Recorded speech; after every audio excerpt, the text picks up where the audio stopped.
Hey everyone, we're finishing this week on forgiveness and grace with a parable from Matthew 18. So then, the kingdom of heaven is like a king who wants to settle accounts with his slaves. When he began to settle accounts, a slave was brought to him who owed $5 billion. Because the slave didn't have enough to pay it back, the master ordered that he should be sold along with his wife and children and everything he had and be paid back. Then the slave fell down kneeling before him and said, "Be patient with me and I'll pay back everything I owe you." The master took pity on the slave, released him, and forgave the debt. But then that slave went out, found one of his fellow slaves who owed him $5,000. He grabbed him around the throat and said, "Pay me back what you owe me." Then his fellow slave fell down and begged him, "Be patient with me and I'll pay you back." But he refused. Instead, he threw him into prison until he paid back the debt.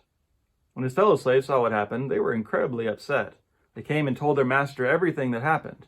His master called him and said, "You wicked slave, I forgave you all that debt because you begged me to. Shouldn't you also have taken pity on your fellow slave, just as I took pity on you?" His master was furious and handed him over to the torturers until he paid the whole debt. Forgiveness is hard. It's hard to give and it's hard to accept.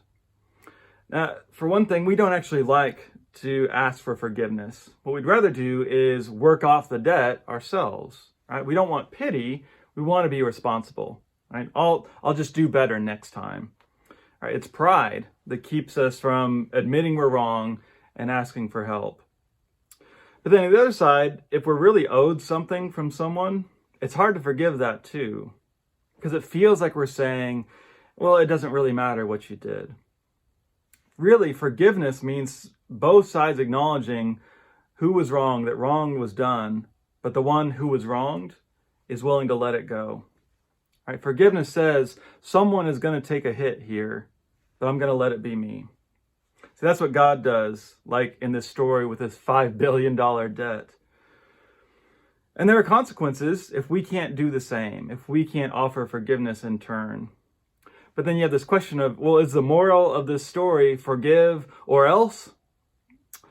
Rather than imagining forgiveness as this kind of tit for tat thing we have to go through with God, between us and God, I think we should understand how Jesus is telling us that clinging to our own grudges is actually torture. When we won't forgive, when we feel like we have to stay angry, we're actually making our own lives hell, and maybe the people around us too.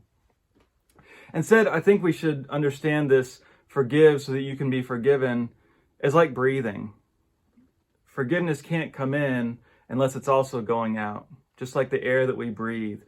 If you're only trying to take it in, you're just going to be full and not feel great.